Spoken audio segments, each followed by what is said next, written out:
Yo. Good morning, everyone.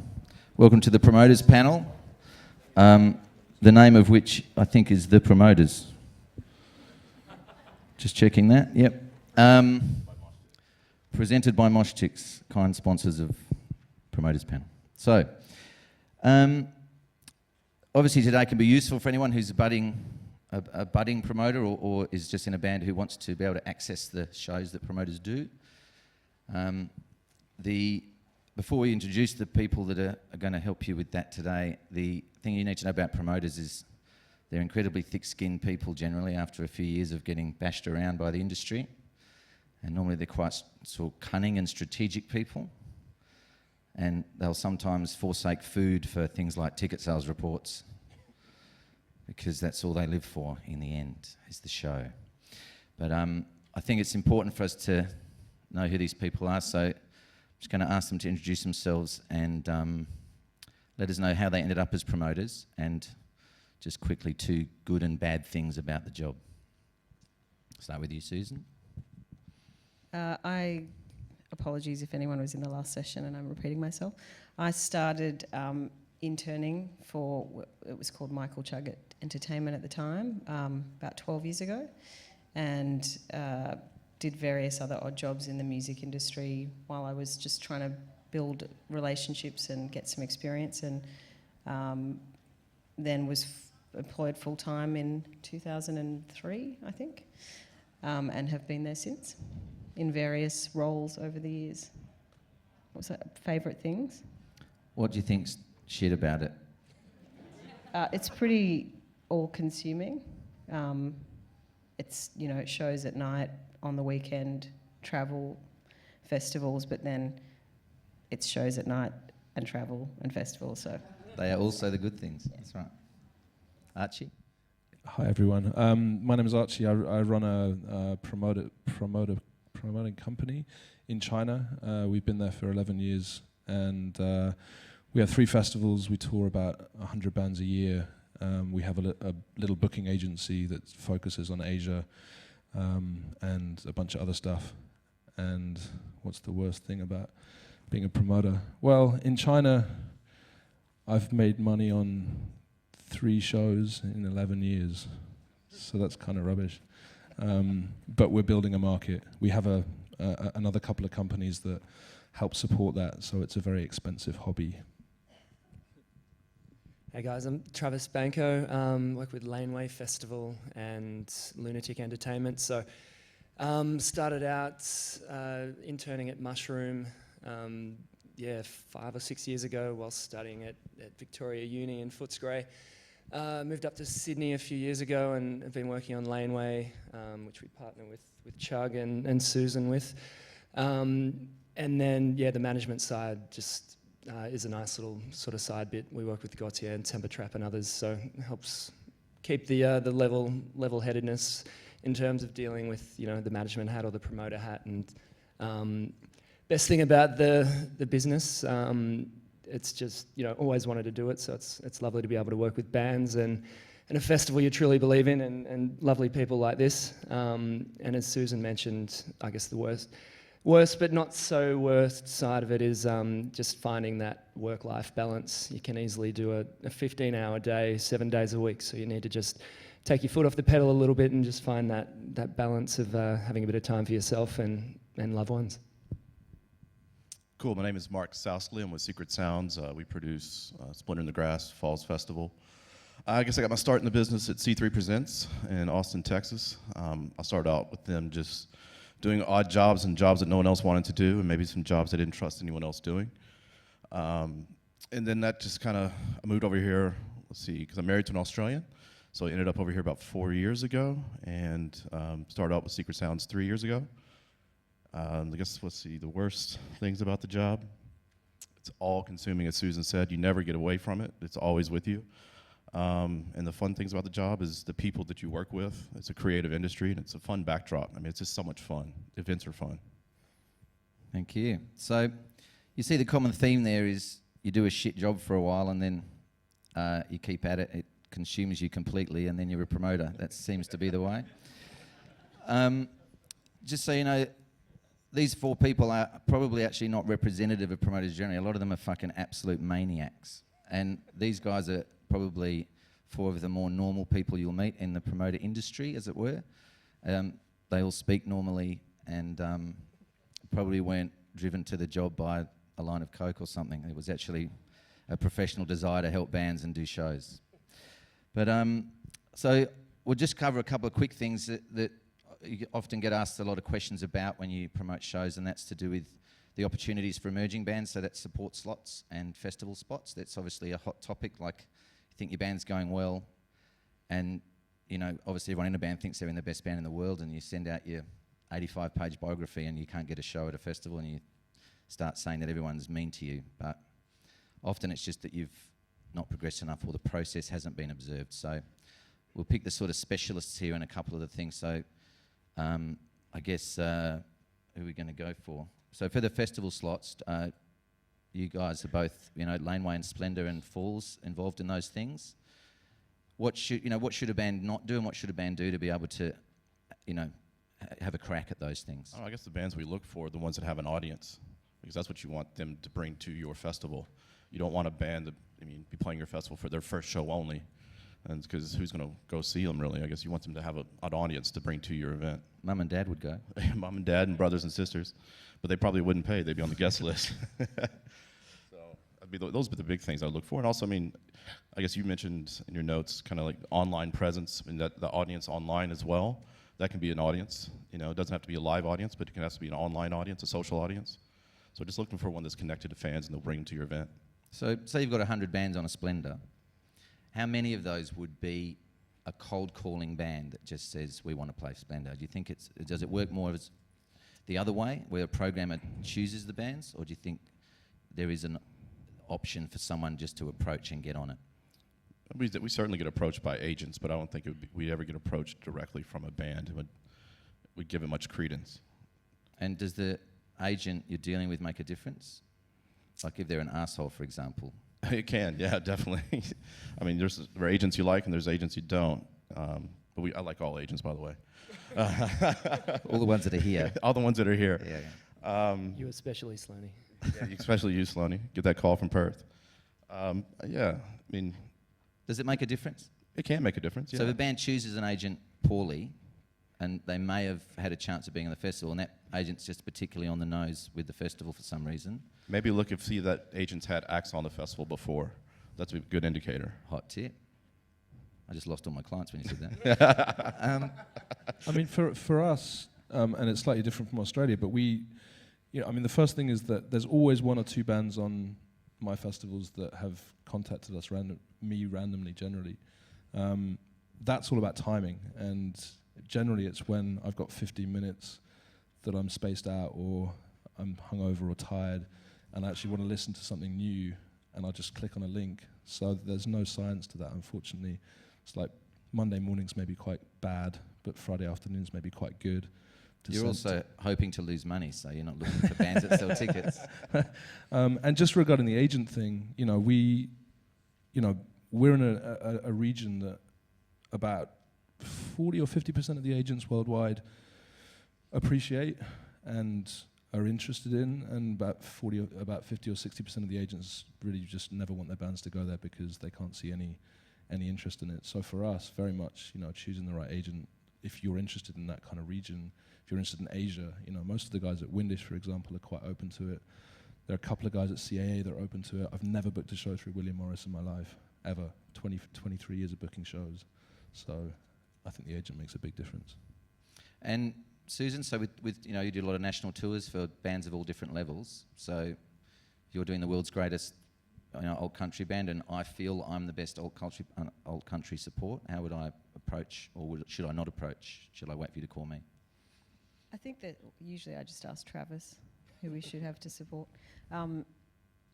There's a few factors when it comes to touring with supports, and sometimes it's purely about the music, and other times there's other considerations like how many tickets you've already sold. Do you need an act that's going to be worth tickets? Do you not? If it's sold out, you're not going to want to spend too much money. How big the band is. Literally how many members. If you're in a small stage and your headline act is 10 people, you're not going to be able to put a 6-piece band on to support. So those factors, unfortunately, have to come into play before it's purely about the music. And then I think supports are probably more reasonable to come as a cold call, but they're still going to cut through better if it comes through an agent that you know and trust and work with. Are you finding, because of social media and the access to things like YouTube and other things and Facebook, it's easy to sort of get a feel about a band? Do you feel that the clients now are more involved in support selections than they used to be? Yeah, I think all of those factors can give you a feel for a band.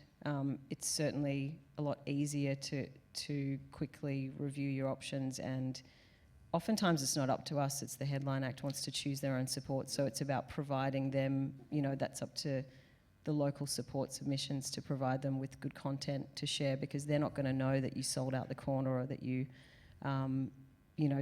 just got some sync with a big Australian brand there on the other side of the world. So if you've got a really great video or a good SoundCloud link or some good stats that we can share with them in a matter of a few links, that's going to help as well.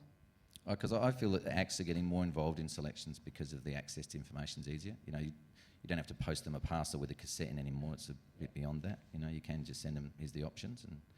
But I think also, like anything, it's personal relationships. I mean, I'll book a band because a friend of mine recommends it, or I'll book a band because they've hit me up at Face the Music, or in Perth, there were people who booked into the one-on-one meetings, for example, and said, come and see my show, and I was so impressed with their enthusiasm and belief, and the fact that actually bothered to book a one-on-one meeting. I went to see their show, and 2 of the bands from Perth I want to book in for Asia, if it's all possible. So I think you never forget that it's a personality-driven industry. Never forget that you can work your ass off in various areas, but if you're always hanging out and you're meeting the right people and you're going to the shows and you understand who the promoter is, I mean, that's a big thing, right? If you're a reggae act and I'm a punk promoter and you send me all your shit, then I'm never going to take you seriously, right? You've got to find the people that you think might book you and make sure that you're sending them relevant stuff. And if you can't write well, get someone that can to write for you, because I get some emails that I just trash immediately because it just looks so awful and I can't get through it. I think it's a big, would you all agree, I mean, I'm not sure, I'm guessing now, but you'll get 100 to 200 emails a day or something, maybe more. So writing 1,000 words probably not your preference. No. If it's just someone asking for something, Yeah, keep it short. Keep it short and keep it sweet. A couple of key links. Don't send 10 meg files. Send a private SoundCloud link or something of that nature. As Archie said, you kind of just find a quiet 15 minutes at some point. You don't want to spend it downloading a big file and then fucking around with iTunes. Just, get it up, get it into your earbuds and off you go.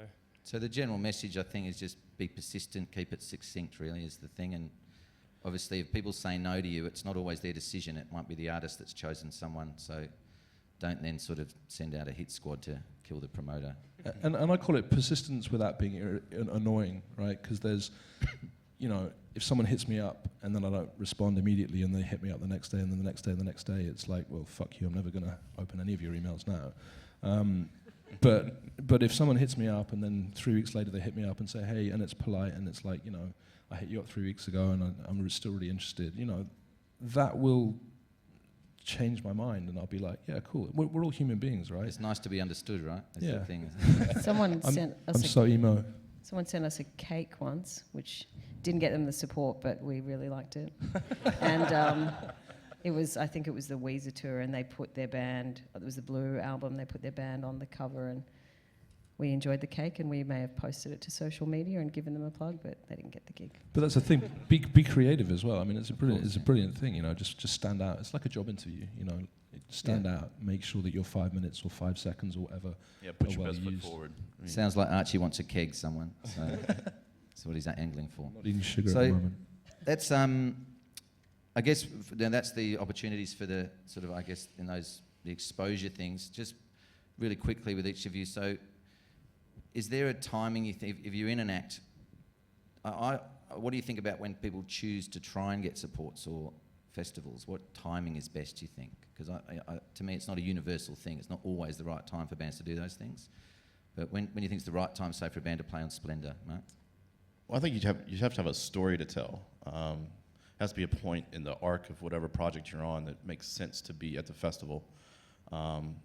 Trajectory. Trajectory, yeah. I mean, Yeah, you kind of want to have an EP or a single at radio or an album about to come out. I mean, that, Laneway's point of view anyway, we generally won't book a band unless they have an album or a release or something on the horizon that, you know, gives credence to them being brought out, especially if it's an international act. Locals are a little bit less picky about that, but we still want to see a bit of traction at radio. You know, can you sell couple hundred tickets in key markets? You know, do you have a decent online presence? And from there, it's definitely worth a conversation. So basically, just you've got to have something going on. You're not going Exactly. you're not there to raise the dead, basically. no. Right? Exactly. So, so let's get on to touring generally. So obviously, a couple of you guys do national tours for international and Australian bands. So if you decide, you wake up one morning after your 4 hours sleep and decide that, you know, you've spent your 3 minutes with your child and you think, I've got to go to work for 23 hours. If you decide you want to do a new client, so you find a new band you want to do a tour for, is that how it works? Do you just hear a song and think, I want to tour that band, or do you have other conduits to find out who your new client might be? And once you've identified it, how do you try and get it? God, you hear it, to find a new band, it comes from so many different angles. First, you might hear it online. You might hear it directly from the agent. It might come as a recommendation from someone in the industry. And then I guess you make contact with the agent, and you book, you see what their radio play is here. There has to be, like I said, a story going on. So when you've identified it, so you say, okay, I'm going to do the Mark Sousley Trio, amazing band. When you say you approach the agent, what's your process of finding out who the agent was if you weren't sure? I mean, Facebook. I mean, it used to be we always had to go same to here. we used to have to go to Polestar or Celebrity Access, something like that, to find out who the manager or the agent is. But now everyone puts it on their Facebook page.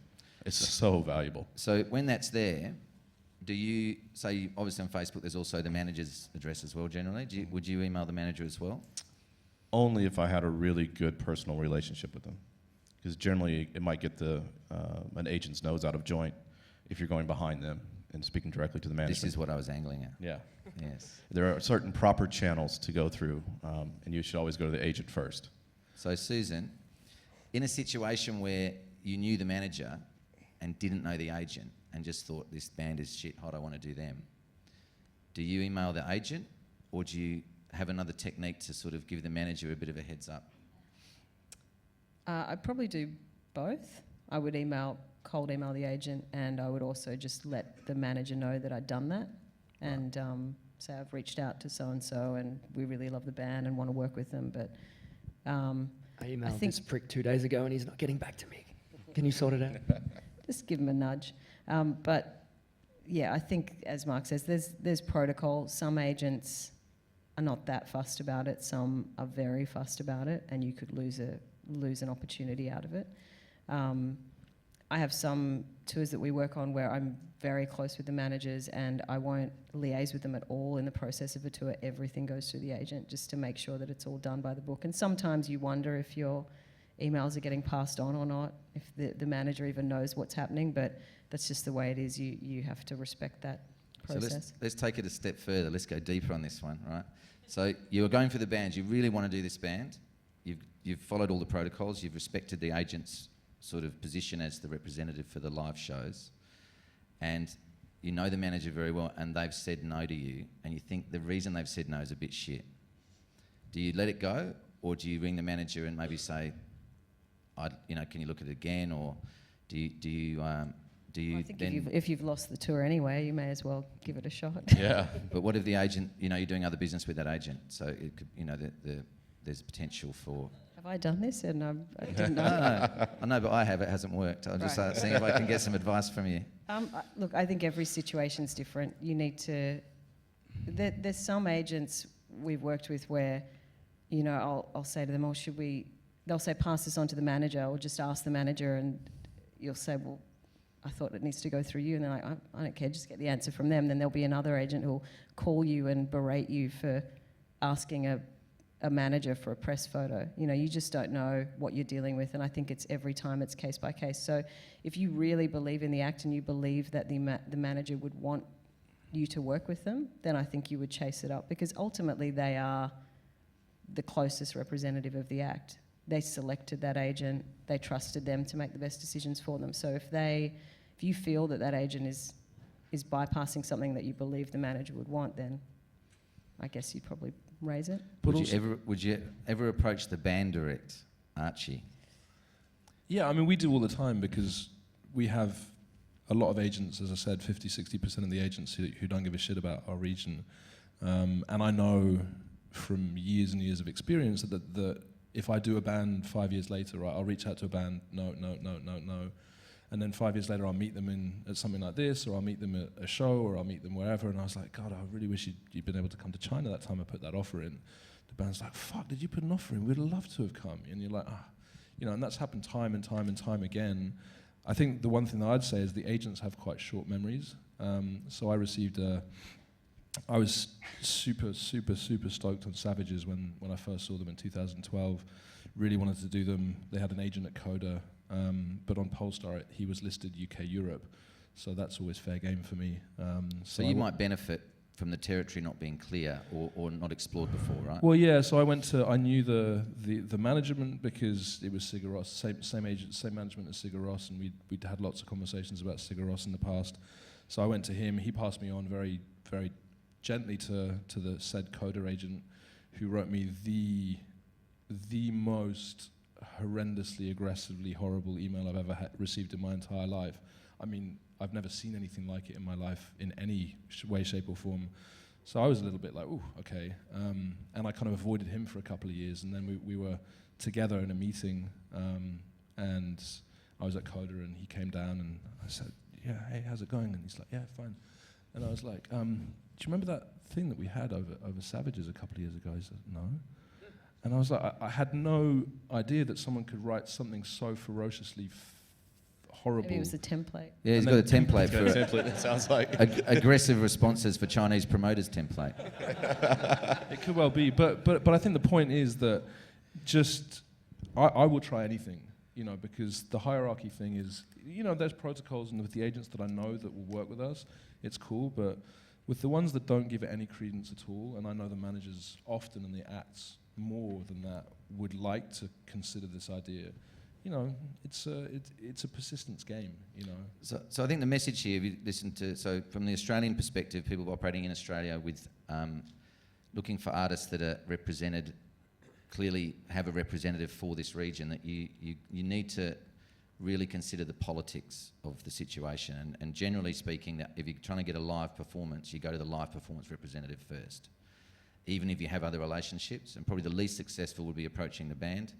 Second least successful is approaching the manager, you know. And if you're not going to get the tour, then go for it. Just, you know, go to the show and beat up the singer, whatever you need to do to have a go. But, and obviously Archie is really saying that if you're in a territory that's a new territory, or a territory you think is unexplored, I think you're saying pretty much just do what you can. I mean, if you're trying to open a regional centre up for shows and no one's ever been there before, you won't necessarily get the ear of a normal agent about that territory.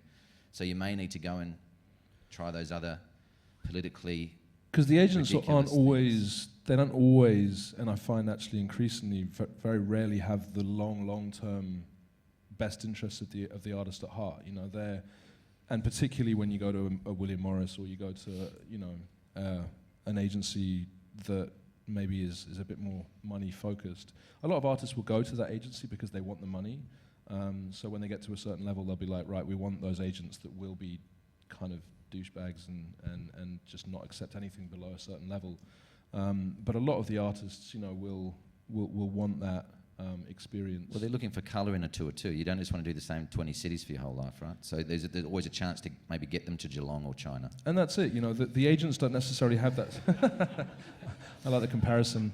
But the agents won't necessarily, they might have the next year or the next 2 years kind of locked down, but they won't necessarily have like the next 20 years of the artist's life worked out, whereas the manager will have a much more strategic approach to their artist's career normally. And so for something like China, you know, it's much more about the long-term play. It's like if you come this year, you know, we've built artists over a 10-year period now that are coming back. We paid Oliver Arnolds $900 for 3 shows the first time he came landed, and we just... Did you lose money on that one? We didn't actually, no. So that's one of the three. Yeah, He did. but this tour, you know, he's done over 200 grand. And that's because he came in 2009 for $900, and then he came back in 2011, and then he came back again. And he's made a career for himself, and he'll be able to tour China and the region for the next 50 years. You know, he's only 26 years old. But if it had been the agent, you know, if it had been, if we'd hit Oliver a year later, he would have been with a serious agency. The agent would never have allowed that to happen. Of course. So let's just go to the next phase of this sort of thing. So you've sort of followed all the political protocols, and you've secured an artist, or you've got the interest of an artist in touring. So how, you know, the big gap or the big sort of knowledge thing for promoters is where the risk commences, I guess, is you've just got this name of a band, and you've got a few statistics. You've got, you know, you look at socials, and you know they've got airplay. How does that translate in your mind to a budget that you can make an offer on? Like, what do you do to get to a point you can say, I'll give you this much money? I guess it just depends. It's first and foremost, it's how many tickets you think they can sell. And so an Where artist, does that come from? Which organ in your body? I guess that's just the promoter instinct that you just gets honed over time. Is it the heart or the It's- brain or the dick? Like In your the gut. The gut? Yeah. Between the two? Between the two. So It's just a gut feeling. I mean, you just kind of see how much heat's on it. And every once in a while, I mean, you put a budget together for a band and make an offer, and you totally underestimate how popular they're going to be, and you upgrade venues. That's a good scenario. would you say your estimates, obviously it's a gut instinct thing, and you're taking some observation of the industry and what they're doing. Do you, when you're building the budget, would you call them conservative figures, or are they normally optimistic? Are they optimistic or pessimistic or realistic, do you think? Well, you try to be as conservative as possible, so you can keep your gross down on the show, so you don't have to over guarantee to the band. But then the agent will come back and say, "Oh, they're worth, you know, a lot more tickets than that. We want more money." So it's that kind of fight back and forth between you and the agent. In that context, do you offer less than you're willing to pay, knowing they'll come back asking It's for a more? haggling process, yes. And so you do lots all of that, back and forth. like Gumtree. Yeah. Yeah. Are you the same, Susan? I think you try and set it up to be what's fair, and then it depends which agent you're working with as well. But it's about getting the deal right the first time, and then it's also about what you do with it once it's on sale. Like, obviously the ultimate scenario is that it sells out on the day, and your work is done as far as promoting goes. It's just about getting everything set up for when they get there. But it's also about what you do with it once it's on sale. If it's not selling out, how you can steer the ship to, you know, it's the tickets are worth nothing the day after the show, but up until that point, it's always an opportunity to sell a ticket. So I don't think it ends with the deal. And do you ever find yourselves renegotiating deals after they've been done because it's either gone better than you thought or worse? You ever try?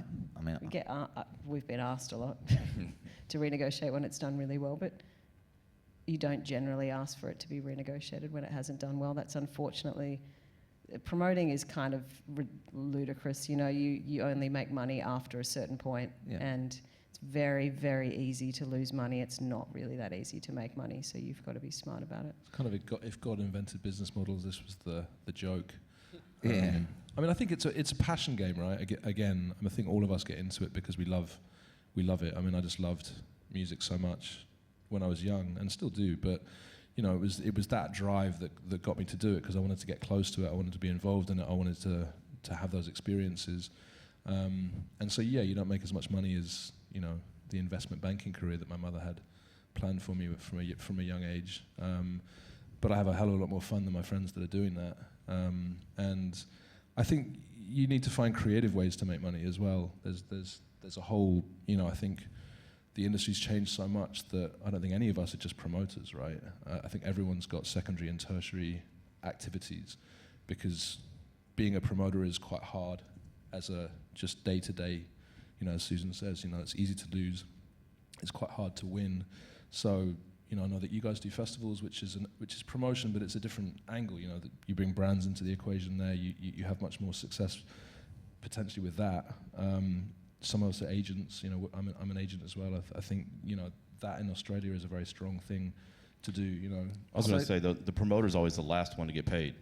Yeah, of course. Yeah, if everyone else gets paid, then what's left over, the promoter might get a cut of it. So you got to make sure there's enough money in the pot. Of course. So with the, you've done the financial arrangement on the tour, and the agent comes back and asks you for a little bit more than you're comfortable with, and it's a band that's new, so you're looking at this act thinking they're going to be massive, and so the money's not, you're not offering them the world yet. They're not a stadium band. They're just a club band at that stage. Is it sensible to go into that and take an aggressive deal from an agent and lose money? I mean, do you do that often, I guess, is my question. So maybe Susan, give that one as well. Yeah, we do it from time to time. Try not to do it too much. Of course. But it depends what your belief is in the act. And as I said in the keynote, we don't sign a band for 6 tours. You're as good as the last tour. And if you're going to make an investment and lose money, you want to trust that the people you're doing that deal with are going to come good and give you the next tour. It's my question about loyalty, because you're saying it's a mug's game and you don't necessarily make money, but if you do that, you do a lot of work and don't make money, how do you ensure you get the next tour, or can't you? I mean, we set up the agency because of that, partially because we wanted an agency to bring the Asian region together a little bit more and to be able to offer the bands more than just a show in China. We wanted to be able to offer them Vietnam and Thailand and Korea and Philippines and Singapore and pull that route together. But also because we wanted to have an interest in the ongoing, nature of the band. But I have heard over this week a couple of Australian promoters telling me that they are starting to cut deals where they're like, we'll take a punt on you first tour, but we want the rights to the second tour as well. And I think you need to start being creative, because it is very hard. The agents won't necessarily, the managers might insist on coming back for second tours, but the agents might be like, well, look, we're getting 50 grand there and you're offering us 20. We have to take that. So here's a problem. Here's a conundrum. So you do a loss-making tour for a band, and everyone's happy, it's a successful tour, and then that band changes agents. So you've got a relationship with the manager and the band, and they enjoyed the first tour, and you stiffed on it, so you're not feeling amazing. And the second tour's approaching, and do you follow protocol and contact the agent, or do you just have a crack at the manager saying, look, I don't want to get pushed aside on this second tour? Either, I guess, Mark or Susan? I guess, you'd ask the manager to introduce you to the agent if you didn't already know them. And just remind them that we did the first tour. See what I'm talking about, the cunning of promoters, you're seeing. This is how it works. But again, it's understanding the relationships, right? It's relationship management, yeah. So what you're actually saying there is, please don't stiff me, buddy. Yeah. But it reads as a nice, please introduce me. Yeah, it's please nice. introduce me. So let's keep going so we get some more stuff in here. So let's talk about sponsorship. So do you think that's increasing or decreasing in its function in touring? I know you're quite reliant on it at times, Archie, but say in the Australian market, I mean, Laneway, Splendor, probably less so with touring, it's an option, but so with festivals, is sponsorship, do I have to go to a bar that's got a, Bex on top of it? Is it a benefit to you to do that? I mean, it definitely helps. We have a sponsorship agency which we work with that helps sort of bring in some sponsors, but we kind of talk to partners ourselves. And I mean, we had CUB as our beer partner for the last couple of years, and they pay a rights fee to come in and be the exclusive beer seller at the festival. And, it helps kind of shore up the financials a little bit, and just got to make sure that sponsor's on brand. I guess we wouldn't go out and get, I don't know, Vodka Cruiser as a sponsor, for example, on Target, Laneway. the Target Laneway Festival. Yeah, Kmart would be perfect, wouldn't it? So that kind of, and nothing against those brands, of course, and they Yeah, apologies, anyone from Target or Kmart here, sorry. Sorry, guys. But no, it's more about, just aligning with the right brands and, yeah, unfortunately, those brands would suit more of a whatever kind of festival. But yeah, so I guess it's just making sure it's on brand, that the fee's right, and I'm it actually curious to does know- add value. I'm curious to know which festival you think should be sponsored by Target. Are you willing to reveal to us which one that should be? Oh man. So I think that you know, one of the problems is that when the brands first came on the scene, probably 10, 12, 14 years ago, there was an opportunity to kind of lower the cost for the end, you know, the punt of the audience, which was our aim in the first place. You know, it was like, look, the costs are here.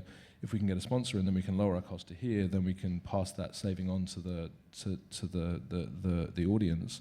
The trouble is that over the last 10 years, everyone started factoring that into the guarantees. Everyone started factoring that into the base cost of what you're doing. And so actually, what we have now, and I'm struggling with this a lot, because I feel that brands are really pervasive and they've taken slight control of the situation, is that, you know, you're getting a brand and they're really hammering their message through socials and through, you know, visible on-site branding and everything else, but actually they're not reducing the cost for the audience. And I feel that we kind of need to take that back into our own hands, and be, you know, because we got younger guys coming in, promoters who are trying to get in the game, and the brands are an easy way to get in there, but they give away everything. So they're like, you can own the whole venue, you can own the stage, the bands will come in hats or whatever else, and just give us 20 cases of beer or whatever. And so then you go back to that brand and say, we want $5 million. you've already got a keg from the support band, so why do you need the beer for? So it's really challenging because those guys are pretty mercenary. The brands, the agencies, they're pretty heavy duty. They know what they want. They're generally very business oriented. They just want to sell their shit. They're not necessarily that concerned with supporting the culture or the event or the... So in that context, so with you two, with the festivals, would the festivals run if you didn't have sponsors? Yeah, they could definitely run. The ticket price might be more expensive. And do you ever have resistance from bands because of particular sponsors? Is that something you need to be careful about? Yeah. It is. So if I had like a whale hunting company sponsoring, what are the pitfalls there? Have you got experience? Like, is there a kind of sponsor you've had trouble with before with a particular band or anything like that? For example, you know, a naming rights sponsor on a stage, and we always try and keep that branding to a minimum. But there may be a case, you know, obviously there's photography and other bits that the band will be photographed in front of potentially a sign or some kind of stage design that they just don't feel comfortable being aligned with that brand, or just don't want it associated with them. And we'll take down the backdrop or that little bit of branding for that particular act, and it's just a case of negotiating that with the sponsor and making sure all parties understand what they're in for. And generally you can find a pretty amicable meeting point. I mean, Primavera this year, because Primavera are pretty slack with their branding. All of the stages are owned by brands. You know, Underworld refused to go on the Heineken main stage because Carl Hyde's a recovering alcoholic. So he was like, I'm not going to play there. And they spent the whole day in negotiations with Heineken, Primavera, and Underworld's guys, you know, saying, I'm not going on. Heineken saying, well, we're not going to let you away with that. So it can get pretty sticky. I'm sure Morrissey wouldn't play if it was sponsored by a butcher, you know. So let's tickle along. So Archie, I mean, there is a lot of interest in Australia in, you know, there's talk about the growth of Asia and Asian markets and stuff. And would you say, I mean, obviously it'd be good to know if you're an emerging Australian band, so you don't really have a great deal going on, but you've got some trajectory, maybe festivals are starting to consider putting you on and maybe picking up your support and doing reasonable headline shows of your own. But you don't really, I mean, what do you do to start mobilising towards doing Asia? And if I was to take a band to Asia, is it really a territory you can actually make money in, or is it just a place that's fun to go and have cool food? Well, obviously it's a place that's fun to go and have good food. Yeah, I mean, bands are making decent money in Asia. There's a lot of commercial activity around artists, so we have our brand consultancy that, you know, will bring bigger bands or more established bands or even younger bands, you know, to the region for a brand, and they'll be paid. You know, Lana Del Rey was paid $1.5 million by Louis Vuitton just after video games came out. She was never getting that in America or anywhere else, but Louis Vuitton was so obsessed with getting her. But we work with Converse and we work with Vans. I mean, I just paid. We book all of the House of Vans in Asia, and I just paid Pennywise $50,000 to play a House of Vans, and then I got them. So what about an emerging Australian rock band that's selling out the Gasso? What are they? I mean, Vans isn't going to Well, I mean, look, throw them $1 million. So we have the agency, and there are probably 6 or 7 of us in Asia who all have emerging agencies. And I think one of the key things to think about is it's a global market now, right? So there's South America that's important, there's Asia that's important, there's even Africa, there's some festivals emerging in Africa and stuff. And you really need to think about your worldwide rights, a little bit like the labels did in the 90s and even the 80s, where the idea of signing away the world, the agents in London and the agents in New York and the agents in LA are very, very, very aggressive in pursuing worldwide rights. I don't know why, because they'll sign you for Asia and then they'll do fuck all with that for years, but they are. And so when you're a young band and you're being approached by an agent at Coda or an agent at Windish or an agent at even CAA or Paradigm, I think it's really important to not give in to that pressure.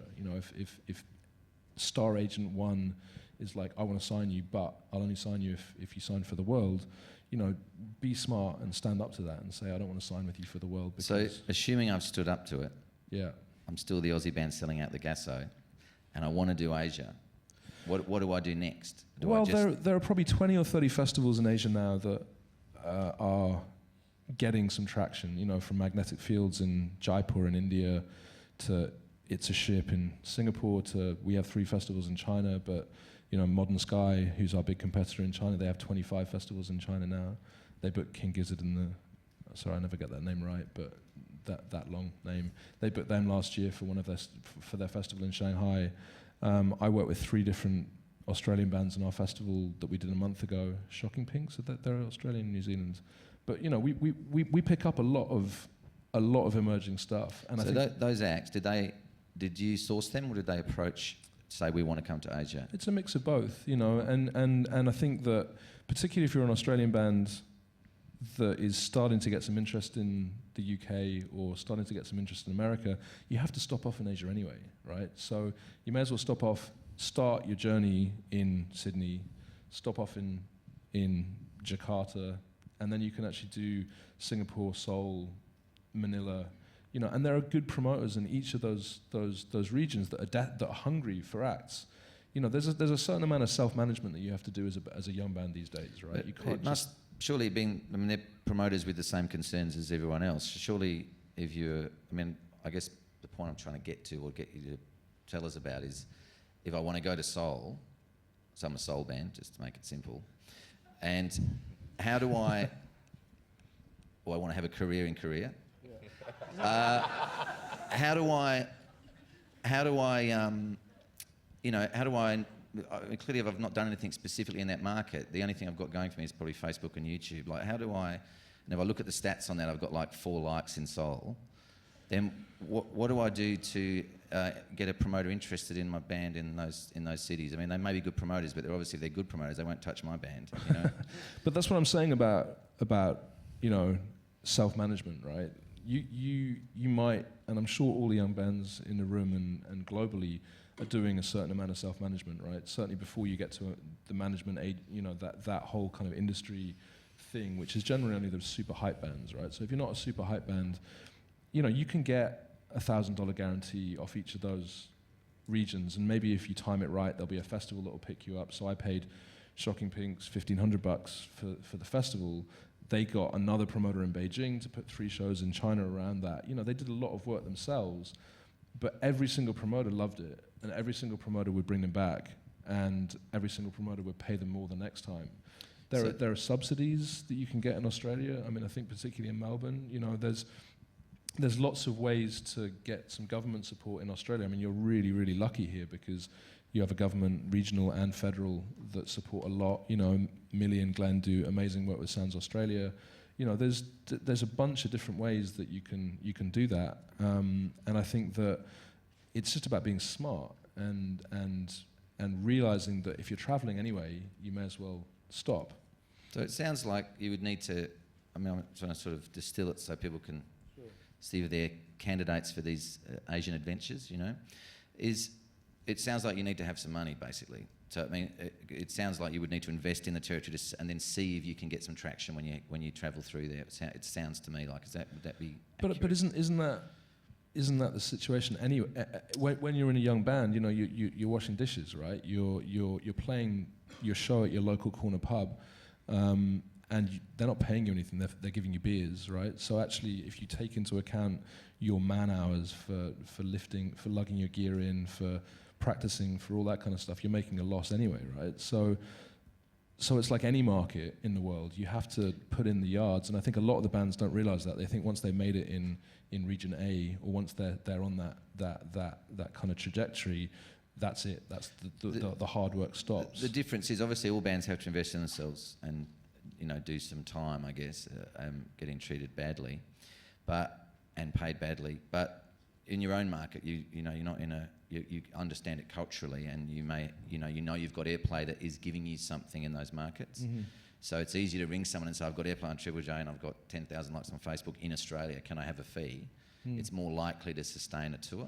If you're going somewhere we will also look at that, and I think the thing is that you've got to look at the size of the market, right? Because Asia's home to over half the world's population, and China alone, you know, we had when I launched my first festival in China in 2007, we were the second festival in China, and there are over 300 now, right? So you've got to think at some point, and a lot of those are focused on domestic artists, but at some point, you know, actually now the domestic artists have kind of run out of steam because they've just been rinsed across the festival circuit. We're all going to be looking for content, you know, increasingly from abroad, and if you've made that investment and you've gone in, you know, you could tour in China for a year. Like literally, you could do the festival circuit in China for a year and then come back if you wanted to. You could live there. I mean, what I was telling you earlier about in Shanghai and Beijing, you know, you can teach English, right? And you can do 16 hours a week, and you can earn $3,000 a month, right? Just teaching English to international kids or Chinese kids or whatever, or adults. That gives you, you know, 40, 50 hours a week to hone your craft. There's a good little burgeoning club circuit, and a lot of foreigners are actually coming. You know, there's a band from LA called Alpine Decline. You know, they were making quite good progress in LA, but it was a saturated market, so they decided to relocate to Beijing. And Beijing's becoming a little bit like Berlin. It's becoming a little bit like Austin. You know, it's low rents, it's high upside, and you can start getting billed on big festivals in China. And a lot of bands will come to China. You know, baby bands will come to China. I remember a vivid example, the Wombats, right? So the Wombats are kind of a band I hate, but they're very enthusiastic and people love them, right, because of their live show or whatever. They came to China in 2007. Excuse me, are they a client of yours? Yes, we tour them.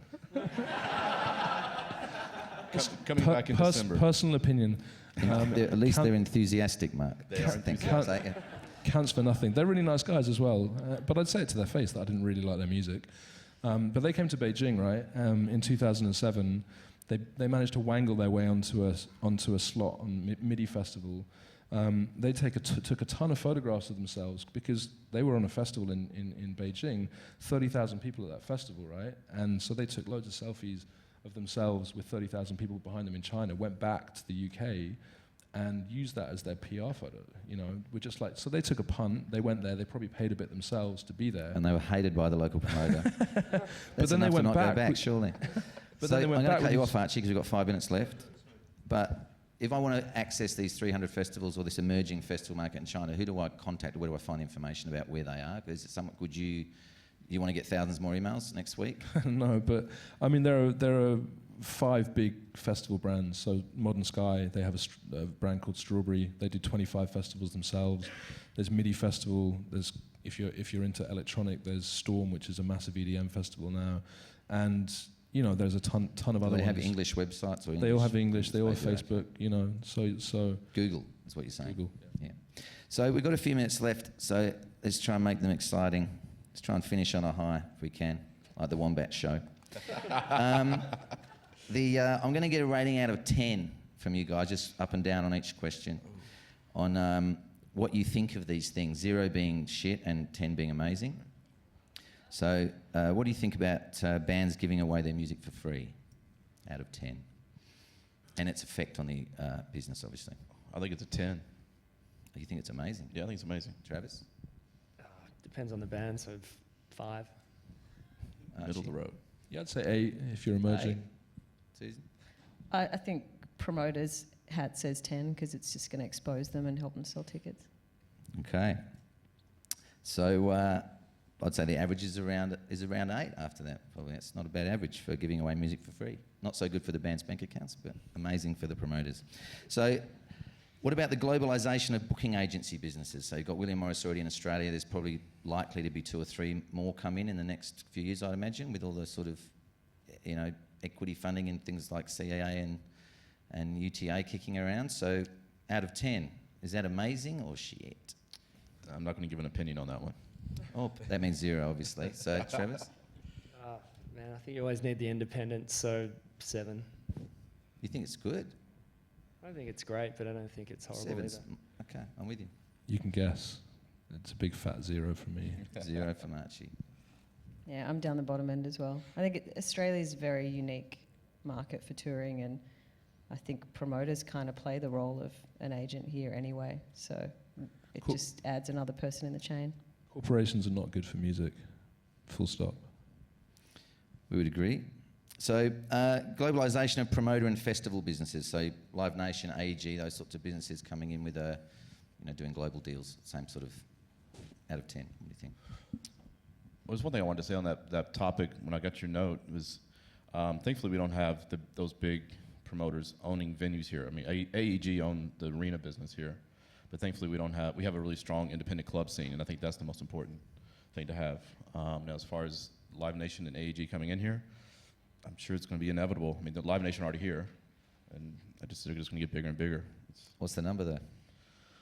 I was at 0. I don't want them here.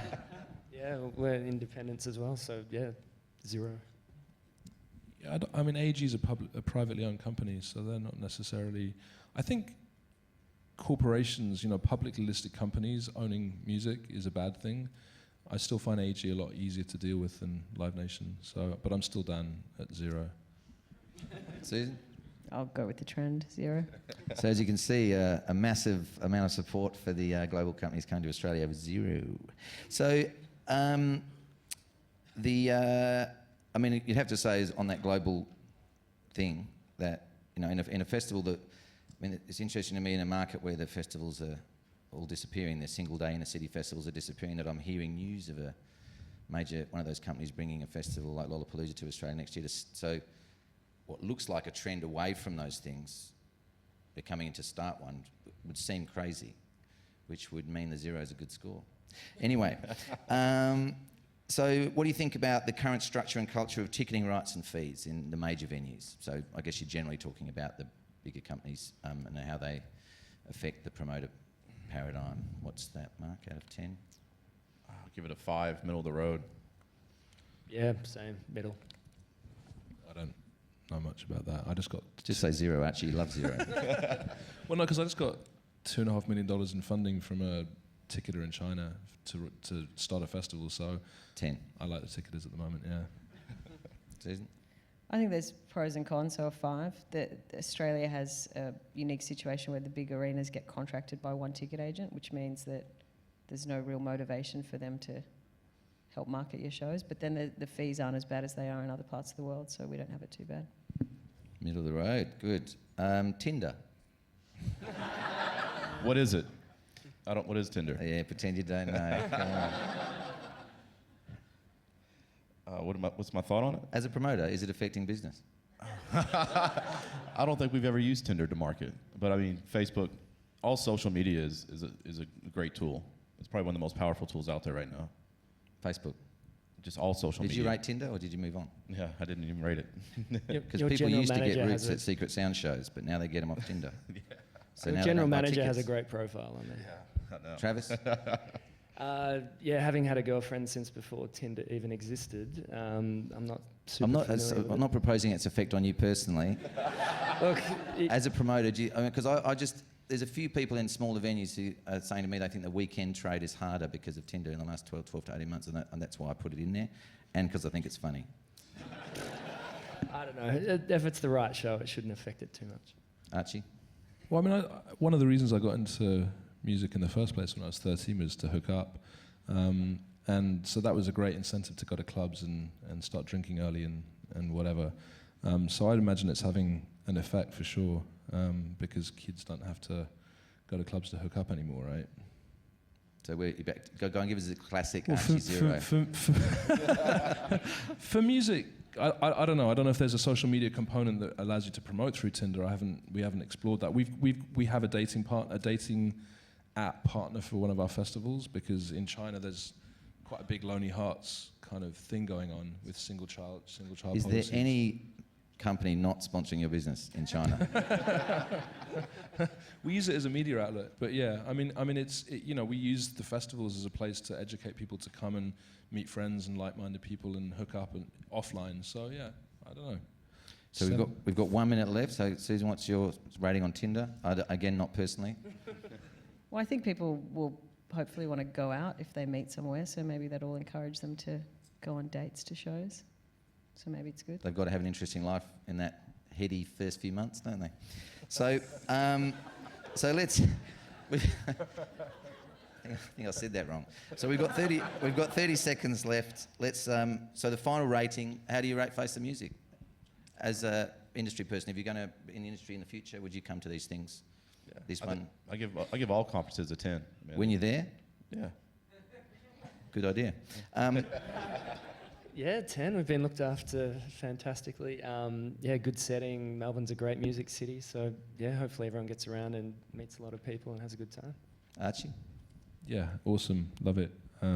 Would love a little more showcasing in the evenings for a buyer coming in from outside, but there's lots of music that I can go see, but I love having that kind of semi-organised kind of showcasing element. Susan? I'll give it a 10. So obviously, this is the end of the promoters panel, but let's summarise it quickly. Promoters are awesome. That's it, pretty much. Thanks.